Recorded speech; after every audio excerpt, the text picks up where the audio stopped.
The rain was coming down hard outside the Sterling Hotel, one of the most expensive places in the city. Inside, the soft lighting made everything look warm and fancy. Crystal chandeliers hung from the ceiling, and the marble floors were so shiny. You could see your reflection in them. This wasn't the kind of place where regular people came to eat. A cup of coffee here cost more than most people made in an hour. Table 12. 3 men in expensive suits were celebrating. The oldest one, a tech billionaire named David, had just closed a business deal worth $50 million. His gray hair was perfectly styled, and his watch probably cost more than most people's cars. He was the kind of man who owned 5 houses and still complained about taxes. "This calls for champagne," David said, loosening his tie just a little. "The best bottle they have." His 2 business partners nodded and smiled. They were used to David's way of celebrating. Money was no problem for any of them.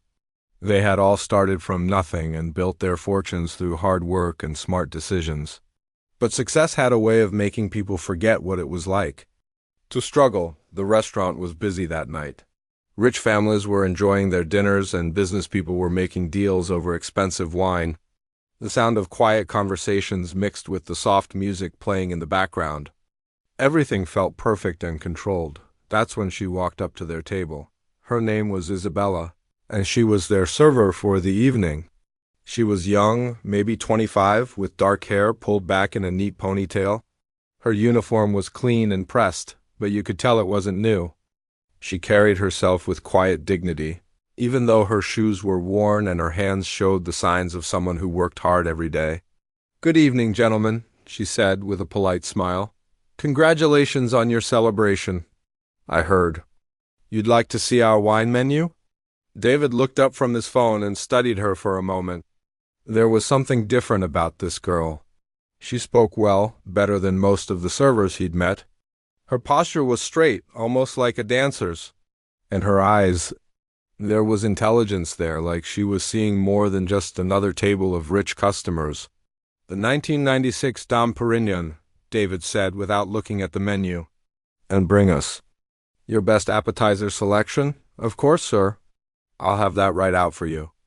As Isabella walked away, David watched her move through the restaurant. She was graceful, almost gliding between tables. She treated every customer with the same respect, whether they were wearing a $10,000 suit or just a regular dress. Other servers rushed around, but Isabella moved with purpose and calm. The restaurant had a beautiful grand piano in the corner. It was a stunning black Steinway that probably cost more than most people's houses. But it was just decoration now. Nobody played it anymore. The hotel management thought live music was too risky. What if the pianist wasn't good enough? What if they made mistakes? Better to just play recorded music through the speakers. David was checking his emails when he noticed something strange. Isabella had finished serving another table and was walking past the piano, but instead of just walking by, she stopped. She looked at the piano like she was seeing an old friend. Her hand reached out, almost touching the keys, but then she quickly pulled it back. She looked around to make sure nobody was watching, then hurried back to work. But David was watching. And he was curious. A few minutes later, Isabella returned with their champagne. She opened the bottle perfectly, not wasting a single drop. She poured each glass with careful attention, making sure they were all exactly the same level. This wasn't just good service. This was someone who understood that details mattered. "Tell me," David said as she finished pouring, "do you play piano?" Isabella's hand trembled slightly as she set down the bottle. A small smile crossed her face, but it was mixed with something that looked like sadness. "I used to," she said quietly. "A long time ago. What happened?" Isabella glanced around the restaurant.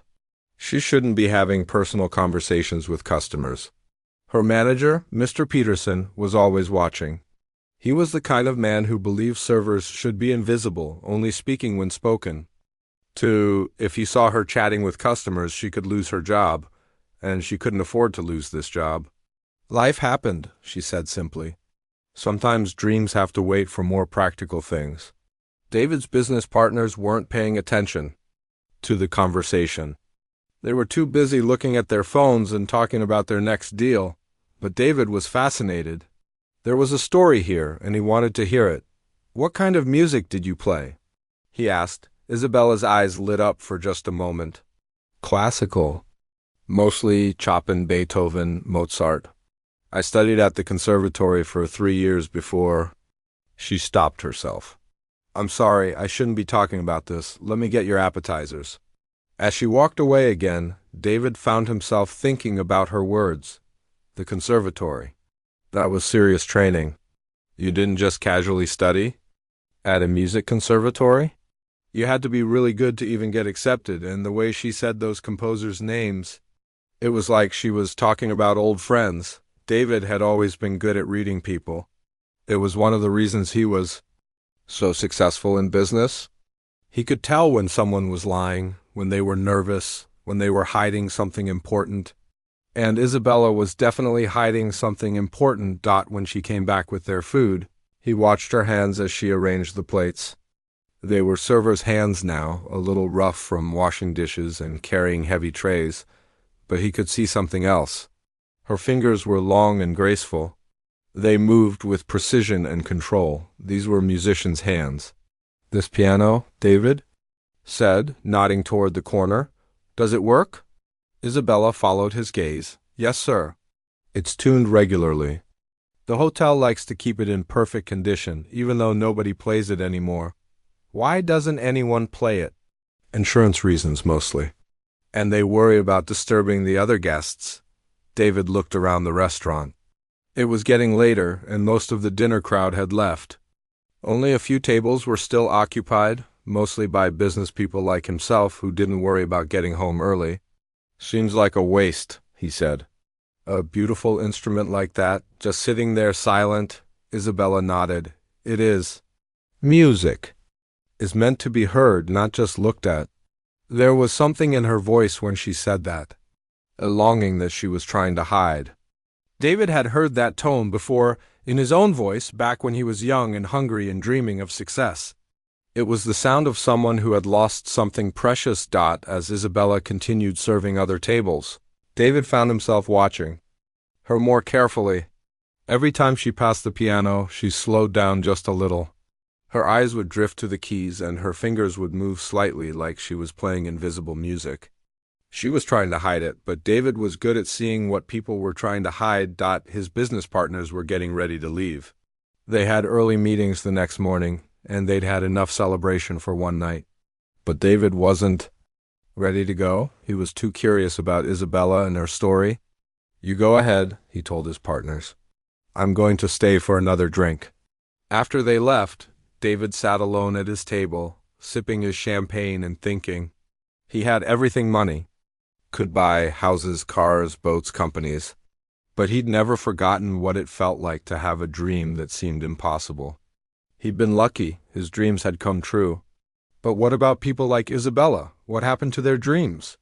The restaurant was quieter now, with only a few customers left. Isabella was finishing her closing duties, wiping down tables and organizing the silverware. She moved efficiently, but David could see she was tired. This probably wasn't her only job. People like Isabella usually worked 2 or 3 jobs just to pay rent. He made a decision that would change everything. David sat at his table, watching Isabella clean the last few tables in the restaurant. The soft lighting made everything feel peaceful, but he could sense there was more to her story. He'd built his fortune by trusting his instincts and right. Now, those instincts were telling him something important was about to happen. Isabella approached his table with a fresh glass of water and a small plate of complimentary chocolates. "Can I get you anything else, sir? The kitchen will be closing in about 20 minutes. "Actually, yes," David said, gesturing to the empty chair across from him. "Would you mind sitting for a moment? I have a question for you." Isabella looked around nervously. Mr. Peterson, her manager, was in the back office doing paperwork, but he could come out at any moment. Sitting with customers wasn't exactly against the rules, but it wasn't encouraged either. Still, this man had been nothing but polite all evening, and she could use the brief rest. "Just for a minute," she said, settling into the chair carefully. David leaned forward slightly. I've been thinking about what you said earlier, about studying at the conservatory. That's not something people just give up on easily. Isabella's fingers played with the edge of her apron. Sometimes life doesn't give you a choice. Tell me about it. I promise I'm not just being nosy. I'm genuinely curious. Isabella was quiet for a long moment, looking toward the piano. Finally, she spoke. I started playing when I was 5 years old. My grandmother had an old upright piano in her living room. She taught me the basics, and I fell in love with it immediately. By the time I was 12, I was winning local competitions. David nodded, encouraging her to continue. I got a full scholarship to study at the Metropolitan Conservatory when I was 18. It was like a dream come true. I was going to be a concert pianist. I had it all planned out, graduate, join an orchestra, maybe even do solo performances someday. What happened? Isabella's voice got quieter. My father got sick during my 3rd year, cancer. The medical bills were enormous, and my mother couldn't work because she was taking care of him. I had to drop out and find a job to help support the family. David felt something tighten in his chest. He'd heard stories like this before, but somehow hearing it from Isabella made it feel more real. I'm sorry. That must have been incredibly difficult. The hardest part wasn't leaving school, Isabella said, her eyes still focused on the piano. It was watching my father worry about the money. He kept apologizing, saying he was ruining my future. I told him that taking care of family wasn't ruining anything, it was just life. Is he passed away 2 years ago? But those last 3 years we had with him were precious. I don't regret the choice I made. I just sometimes wonder what might have been. David was quiet for a moment, processing her words. He thought about his own father, who had died when David was in college. But David had been lucky enough to finish school and build his career. Isabella hadn't had that luxury. Do you still play? He asked. Isabella shook her head. Not really. I don't have a piano anymore. We had to sell my grandmother's old one to help pay for the medical bills. Sometimes I go to the music store downtown and they let me play their display models for a few minutes, but it's not the same. What about here? This piano? Isabella glanced around the restaurant again. Oh, no, I couldn't. That would definitely get me fired. Mr. Peterson is very strict about the staff not touching the hotel's property. David looked toward the back office where the manager was working. Then he looked back at Isabella. What if you had permission? What do you mean? David was forming an idea, but he wasn't sure if it was brilliant or crazy, probably both. I mean, what if a customer requested live music? What if someone was willing to pay for a private performance? Isabella's eyes widened. I don't think that's how it works here. The hotel has very specific policies about entertainment. Everything has a price, David said with a slight smile, and I'm very good at making deals. Before Isabella could respond, Mr. Peterson emerged from the back office. He was a thin man with gray hair and sharp eyes that seemed to notice everything. He walked over to their table with the purposeful stride of someone who was used to being in charge. Isabella, is everything all right here? He asked, his tone polite but firm. Yes, sir, Isabella said, starting to stand up. I was just checking if our guests needed anything else. Actually, David said, standing as well, I was hoping to speak with you about something. I'm David Chun, and I've been very impressed with the service tonight. Mr. Peterson's expression softened slightly at the mention of good service. I'm glad to hear that, Mr. Chun. Isabella is one of our finest servers. She certainly is. In fact, I have an unusual request. I'm hosting a small private gathering here next week, and I was wondering about the possibility of having live piano. Music? Mr. Peterson looked confused. We don't typically offer live music, sir. We have a very good sound system. I understand that. But I'm willing to pay quite well for something special. And I happen to notice that Isabella here has musical training. Isabella shot David a look that was part panic and part disbelief. This was not what she had expected when she agreed to sit down for a minute. Mr. Peterson looked back and forth between them. I'm not sure I understand, sir. It's simple, David said, pulling out his wallet. I'd like to hear Isabella play that. Beautiful piano over there. Just one song.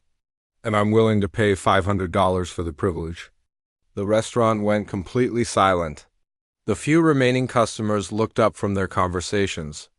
Even the staff in the kitchen seemed to sense that something important was happening. Isabella felt her heart racing. $500 was more than she made in 2 weeks. It was enough to pay her mother's rent for a month. But the thought of playing in front of people after all these years terrified her. I don't think I can, she whispered. Mr. Peterson, however, was looking at the money in David's hand with obvious interest. The hotel business was competitive, and wealthy customers who made unusual requests were usually worth accommodating. Isabella? He said carefully, do you actually know how to play piano? Yes, sir. I studied at the conservatory for 3 years. Mr. Peterson's eyebrows rose. He'd never known that about her. Well, if Mr. Chun is willing to pay for a private performance, and if you're comfortable with it, I don't see why we couldn't make an exception. Isabella looked at the piano, then at David, then at the money in his hand. Her mouth felt dry, and her hands were shaking slightly. I haven't played in front of people in years, she said. It's just like riding a bicycle. David said gently, some things you never really forget, but what if I mess up? What if I'm not as good as I used to be? David smiled. Then you'll still be $500 richer than you were 10 minutes ago. Isabella couldn't help but laugh a little at that. She looked around the restaurant one more time. There were only about 15 people left, mostly couples finishing their dinners. They were all looking at her now, curious about what was happening. What would you like me to play? She asked, her voice barely above a whisper. Whatever you want, David said. Something that means something to you. Isabella took a deep breath. She thought about her grandmother's old piano, about the hours she'd spent practicing as a child. She thought about her father, who used to sit and listen to her play even when he was sick. She thought about all the dreams she'd put aside and all the music that had been trapped inside her for the past few years. Okay, she said finally. I'll do it. The walk to the piano felt like it took forever. Every step echoed in the quiet restaurant. Isabella's hands were trembling as she lifted the piano bench and sat down. The keys looked so familiar, like old friends she hadn't seen in years. She placed her fingers on the keys and closed her eyes. For a moment she was 18 again, sitting in the practice room at the conservatory, playing for hours until her fingers ached. She remembered what her first teacher had told her. The music isn't in the piano, it's in you. The piano is just how you let it out. She opened her eyes, looked at David, and began to play. Isabella's fingers hovered over the keys for what felt like an eternity. The restaurant was so quiet you could hear the soft hum of the air conditioning and the distant sound of traffic outside. Every person in the room was watching her, waiting to see what would happen next. She pressed down on middle C, and the sound rang out clear and pure. It was perfectly in tune, just like she had told David earlier. The hotel really did take good care of this piano. She pressed a few more keys, testing the touch and feel. The keys were smooth and responsive, much better than the old upright piano she had learned on as a child. Her heart was pounding so hard she was sure everyone could hear it. It had been 3 years since she'd played anything more complicated than Happy Birthday on the display piano at the music store. What if she had forgotten everything? What if her fingers stumbled and she made a fool of herself in front of all these people? But then she remembered something her old piano teacher, Mrs. Rodriguez, used to tell her students. Music lives in your heart, not in your hands. If you feel it, your hands will remember. Isabella closed her eyes and took a deep breath. She thought about what piece to play. Something simple would be safer, but something simple wouldn't show David why she had once dreamed of being a concert pianist. She needed to choose something that would remind her why she had fallen in love with music in the first place. She decided on Chopin's Nocturne in E-flat major. It was one of her favorites, and she had played it hundreds of times during her conservatory years. It started soft and gentle, but it had moments of passion and power that always made her heart race. If she was going to do this, she might as well do it right. Isabella placed her hands in position and began to play the first few notes. were tentative, almost whispered. Her left hand found the gentle bass pattern while her right hand began the beautiful melody. It was like greeting an old friend after years apart, familiar but strange at the same time. David leaned forward in his chair, watching her carefully. He could see the concentration on her face, the way her shoulders began to relax as her muscle memory kicked in. This wasn't just someone who had taken a few piano lessons. This was someone who had lived and breathed music. As Isabella continued playing, something magical began to happen. Her nervousness started to melt away, replaced by something deeper. The music was coming back to her, not just in her fingers, but in her whole body. She began to sway slightly with the rhythm, her face softening as she lost herself in the melody. The other customers in the restaurant had stopped their conversations completely. A couple at table 7 had been arguing about their credit card bill, but now they were holding hands and listening. An elderly man who had been checking his email on his phone had put it down and was watching Isabella with tears in his eyes. Mr. Peterson stood by the kitchen door, his usual stern expression replaced by something that looked like wonder. He had worked in fancy restaurants for 20 years, and he had heard plenty of background music. But this was different. This was real. Isabella's confidence grew with each measure. Her fingers remembered exactly where to go, and her touch became more sure and expressive. The soft beginning of the piece gave way to a more complex middle section, and she navigated it perfectly. Her years of training were showing, but more than that, her love for the music was shining through. In the kitchen, the staff had stopped their cleaning to listen. Carlos, the head chef, cracked open the kitchen door to hear better. He had been working since 6 in the morning, and he was tired and ready to go home. But something about this music made him want to stay and listen. "Who is that playing?" whispered Jennifer, one of the other servers. "It's Isabella," Carlos said quietly. "I had no idea she could play like this." Back in the dining room, Isabella was reaching the emotional heart of the piece. This was the section that had always moved her the most, where Chopin's melody soared and danced and seemed to tell a story of love and loss and hope. Her right hand sang out the melody while her left hand provided a rich, supportive harmony. David found himself thinking about his own life as he listened. He had spent so many years focused on making money and building his business that he had forgotten how powerful art could be. When was the last time he had listened to music, really listened? Instead of just having it play in the background while he worked? Isabella's playing was telling a story, and everyone in the room could feel it. The music spoke of dreams deferred but not forgotten, of beauty that survives even in difficult times, of the way hope can bloom in the most unexpected places. As the piece moved toward its climax, Isabella's playing became more passionate and powerful. Her fingers flew across the keys with precision and grace, and the piano responded with rich, full sound that filled every corner of the restaurant. She was no longer a server who happened to play piano. She was a pianist, pure and simple. The couple at table 7 squeezed each other's hands tighter. Their argument seemed silly now, compared to the beauty they were witnessing. The elderly man pulled out his handkerchief and dabbed at his eyes. He thought about his late wife, who had loved classical music and had tried for years to get him to appreciate it. If only she could hear this. Even the busboy, who was barely 16 and usually only listened to hip-hop, found himself mesmerized by Isabella's performance. There was something about live music that was completely different from anything he had ever experienced. It felt alive and immediate and real in a way that recorded music never could. Isabella could feel the attention of everyone in the room, but instead of making her nervous, it energized her. This was what she had missed most about performing, the connection between the musician and the audience, the way music could bring people together and make them feel something profound. She was approaching the final section of the piece now, where the melody returned to its gentle, contemplative beginning. But it was different now, richer and more complex because of everything that had come before. It was like returning home after a long journey, carrying the wisdom and experience of all the places you had been. David watched Isabella's face as she played these final phrases. There was peace there, and joy, and something that looked like gratitude. She was exactly where she belonged. Doing exactly what she was meant to do. As the last notes of the piece faded away, Isabella kept her hands on the keys for a moment longer. She didn't want it to end.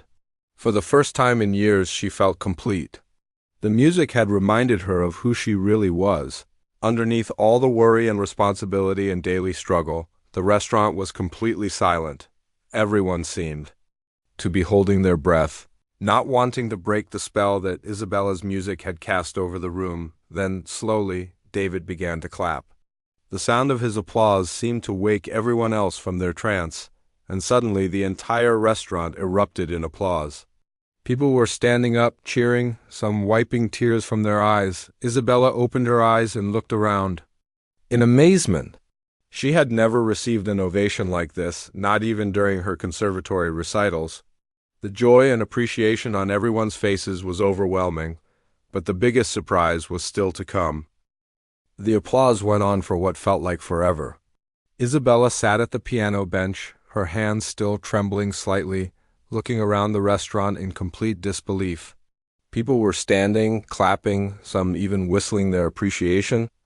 The elderly man at table 3 had tears streaming down his face, and the young couple who had been arguing earlier were now holding each other tight. "Bravo!" called out someone from the back of the restaurant. That was incredible. Isabella felt her cheeks burning with a mixture of embarrassment and joy. She had forgotten how this felt, the rush of connecting with an audience, the way music could transform a room full of strangers into something like a family. For a moment, she was transported back to her conservatory days, when she used to dream of playing in concert halls around the world. David walked over to the piano, still clapping. When he reached Isabella, he stopped and looked at her with an expression she couldn't quite read. It was part amazement, part respect, and part something else she couldn't identify. "Isabella," he said, his voice barely audible over the continuing applause, "that was extraordinary. I mean truly extraordinary." Isabella stood up from the piano bench, her legs feeling a bit shaky. "Thank you. I wasn't sure I still had it in me." "Are you kidding? You didn't just have it in you. You brought this entire room to life. Look around." Isabella did look around, and what she saw made her heart skip a beat. The restaurant had transformed. People who had been sitting at separate tables were now talking to each other about the performance. The staff had emerged from the kitchen and were standing along the walls, beaming with pride as if Isabella were part of their family. Mr. Peterson approached them, and Isabella braced herself for trouble. She had never seen him show much emotion about anything, and she was worried he might be upset about the disruption to the restaurant's usual quiet atmosphere. "Isabella," he said, his voice unusually soft, "I had no idea. In all the time you've worked here, I never knew that you were a real musician." "I'm sorry if I disturbed the other guests," Isabella said quickly. "I know this isn't usually how things work here." Mr. Peterson shook his head. "Disturb them? Look at them. I've never seen customers this happy. Half of them are asking me if we do this regularly." It was true.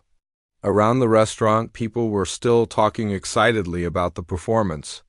The couple at table 7 had asked their server if they could make a reservation for next week, hoping to hear more live music. The elderly man had approached one of the other servers to ask about Isabella's background and whether she performed anywhere else. "Sir," one of the other servers, a young man named Tony, said to Mr. Peterson, "Table 12 wants to know if they can tip the pianist directly." Isabella's eyes widened. "Oh, no, that's not necessary. Mr. Chun already paid me for the performance." "But—" David was shaking his head. "That 500 was for one song. What you just did was worth much more than that." Before Isabella could protest, other customers began approaching. The elderly man, who introduced himself as Professor Williams, a retired music teacher, was the first to reach them. "My dear," he said to Isabella, taking her hand gently, "I haven't been moved like that by a live performance in years. You have an extraordinary gift." "Thank you," Isabella said, feeling overwhelmed. "That means a lot coming from a music teacher." "Where did you study?" Professor Williams asked. "The Metropolitan Conservatory, but I only finished 3 years before I had to leave." Professor Williams' eyebrows shot up. The Metropolitan? That's one of the finest music schools in the country. You must have been exceptionally talented to get accepted there. Other customers were gathering around now, wanting to add their own compliments. A woman in an elegant dress said it was the most beautiful thing she'd heard all year. A businessman said he'd forgotten his phone calls and deals while listening to her play. Even the young couple mentioned that the music had reminded them why they fell in love in the first place. David watched all of this with growing fascination. He had expected Isabella to be good. Her reaction to the piano and her background suggested she had real training. But he hadn't expected this level of skill, and he definitely hadn't expected the profound effect her playing would have on everyone in the room. "Isabella," he said, waiting for a break in the conversation, "can I ask you something?" She nodded, still looking a bit dazed by all the attention. "When you were at the conservatory, what were your plans? I mean, what did you want to do with your music?" Isabella's expression grew wistful. "I wanted to perform. Maybe join an orchestra at first and eventually do solo recitals. My teacher thought I had the potential for a professional career, but that was a long time ago." "Not that long ago," David said. "You're what, 25, 26? 25. That's nothing. Musicians have entire careers ahead of them." At 25, Isabella laughed, but it sounded a bit sad. "It's not that simple. I've been out of the music world for 3 years now. I don't have connections anymore. I don't have an agent. I don't even have a piano to practice on. And I have responsibilities. My mother depends on me, and jobs like this don't exactly leave time for pursuing dreams." David was quiet for a moment, thinking. Around them, the restaurant was slowly returning to normal, though people kept glancing over at Isabella and whispering among themselves.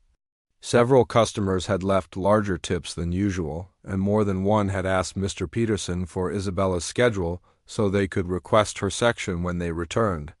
"What if I told you," David said slowly, "that I might be able to help with some of those problems?" Isabella looked at him suspiciously.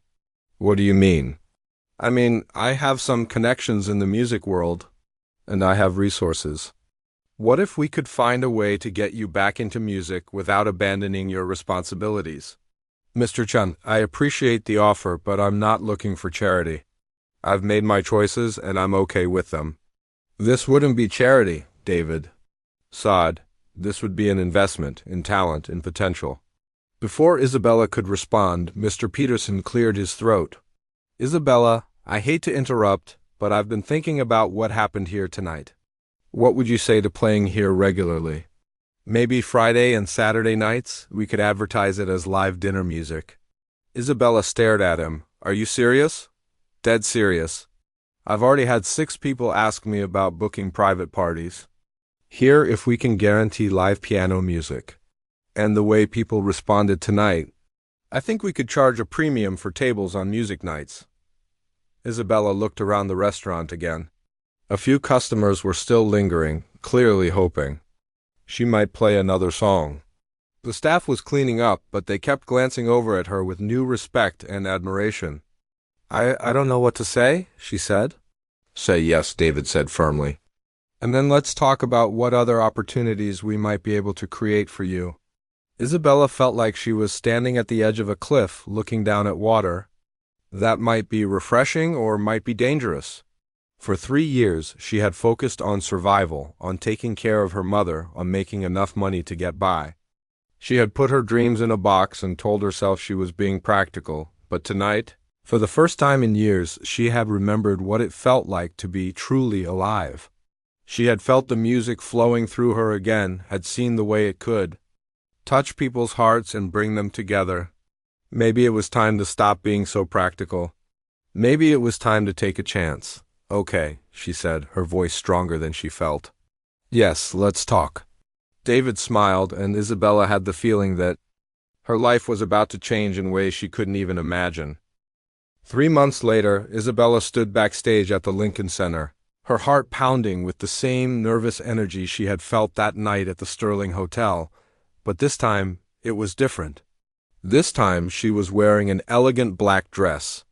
Instead of a server's uniform and instead of a restaurant full of dinner guests, There were 800 people waiting to hear her play. The journey from that magical evening to this moment had been like a whirlwind. True to his word, David had made some phone calls. But what Isabella hadn't expected was how quickly things would start moving once the right people heard about her talent. The first call had come from Rebecca Martinez, a talent agent who specialized in classical musicians. David had sent her a video that someone had taken of Isabella's performance at the restaurant, and Rebecca had called the very next day. "I've been in this business for 15 years, Rebecca had told Isabella during their first meeting. "I can tell the difference between someone who's technically good and someone who has that special something. You have it." But even with Rebecca's enthusiasm, Isabella had been cautious. She couldn't just quit her job and dive back into music. She had bills to pay and her mother to think about. That's when David had surprised her again. "What if we start small?" he had suggested. "You keep working at the restaurant, but you also start taking private students. I know several wealthy families who would pay very well for high-quality piano lessons for their children." Within 2 weeks, Isabella had 3 piano students, each paying more per hour than she made in a full day at the restaurant. David had arranged for her to use the piano at his house for the lessons, and suddenly she had access to a beautiful Steinway grand piano again. Her first student was 8-year-old Lucy, the daughter of one of David's business associates. Lucy had been taking lessons with an adequate teacher, but when Isabella started working with her, the difference was immediate. "She's not just teaching Lucy how to play the notes," Lucy's mother had told David.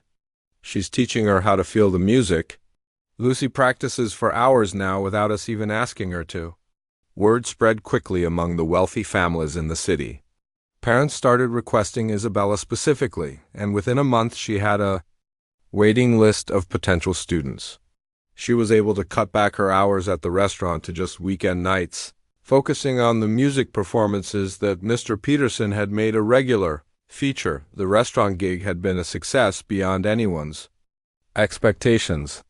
Friday and Saturday nights at the Sterling were now booked weeks in advance, with people specifically requesting tables during Isabella's performance hours. Mr. Peterson had given her a raise and started advertising dinner with Isabella as one of the hotel's signature experiences, but the real breakthrough had come when Professor Williams, the retired music teacher who had been so moved by her performance that first night, had made a phone call of his own.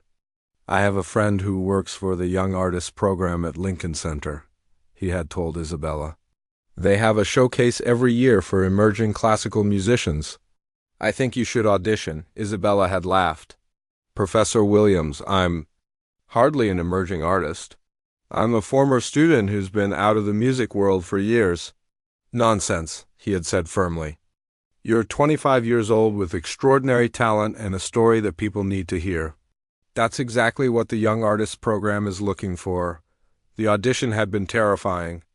Isabella had to play 3 pieces for a panel of judges, including some of the most respected classical musicians in the country. She had chosen Chopin's Nocturne, the piece that had started everything, along with a challenging Beethoven sonata and a modern composition that showcased her technical skills. When they called her 2 weeks later to tell her she had been selected for the showcase, Isabella had cried. She had called her mother first, then David, then Professor Williams. Everyone was thrilled, but no one was more surprised than Isabella herself. Now, standing in the wings at Lincoln Center, she could hear the audience settling into their seats. Rebecca stood beside her, making last-minute adjustments to Isabella's dress and offering words of encouragement. "Remember," Rebecca said, "they already love you. That's why you're here. Just go out there and share your gift." Isabella peeked around the curtain and saw the audience. There, in the third row, sat David and his wife, both dressed elegantly for the occasion. Next to them was Professor Williams, beaming with pride. Mr. Peterson was there too, having closed the restaurant early so he and several staff members could attend. In the front row, Isabella spotted her mother, wearing the new dress that Isabella had bought her for the occasion. Her mother had been skeptical about Isabella's return to music at first, worried that it would mean financial instability again.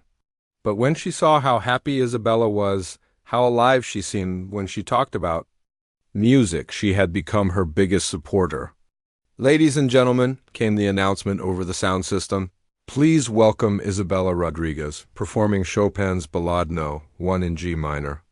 Isabella walked onto the stage, and the applause was warm and welcoming. The lights were bright, but not so bright that she couldn't see the faces in the audience. She sat at the beautiful concert grand piano, adjusted the bench slightly, and placed her hands on the keys. For a moment, she thought about that night 3 months ago when David had challenged her to play. She had been so scared, so convinced, that her musical dreams were over forever. But here she was on one of the most prestigious stages in the world, about to share her music with hundreds of people. She began to play and immediately felt the familiar magic take over. This was who she was meant to be. Not just Isabella the server or Isabella the daughter trying to pay bills, but Isabella the musician. The music flowed through her fingers like it had been waiting all these years to finally be set free. The Ballade was one of Chopin's most challenging pieces, full of dramatic contrasts and technical difficulties. But Isabella had spent the last 3 months practicing for hours every day, and her fingers moved across the keys with confidence and grace. The music told a story of struggle and triumph, of dreams lost and found again. In the audience, David found himself thinking about that night at the restaurant. He had made the challenge on a whim, curious about the mysterious server who looked at the piano with such longing. He had never imagined it would lead to this moment. When Isabella finished the piece, the audience erupted in applause.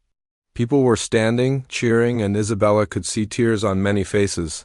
She stood and bowed, feeling overwhelmed by the response, but the best part came after the formal performance, during the reception. Person after person approached Isabella to tell her how much her music had moved them. Concert promoters handed her business cards. Music teachers asked about her availability for master classes. And then, a woman in an elegant suit approached her with a smile. "Isabella, I'm Catherine Park from the Metropolitan Symphony Orchestra. We have an opening for a featured soloist for our spring concert series. Would you be interested in discussing it?" Isabella's mouth fell open. The Metropolitan Symphony was one of the most prestigious orchestras in the country. To be a featured soloist with them would be the kind of opportunity she had only dreamed about during her conservatory days. Yes, she managed to say, "I would be very interested." As the evening wound down, Isabella found herself standing in the lobby with all the people who had helped make this night possible.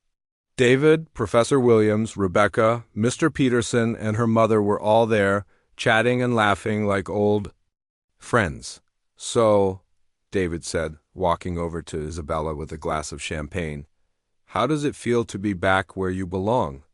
Isabella smiled, looking around at all the faces of people who had believed in her when she had stopped believing in herself. "It feels like a dream, but the best kind of dream, the kind that's actually real." Her mother came over and hugged her tightly. "Your father would be so proud," she whispered. "He always knew you were special." As they all prepared to leave the concert hall, Isabella took one last look at the stage where she had just performed. 3 months ago, she had been convinced that chapter of her life was over forever. But sometimes life has a way of surprising you. Sometimes a simple challenge from a stranger can change everything. Sometimes all it takes is someone believing in you enough to ask you to play just one song. And sometimes that one song can change your entire world.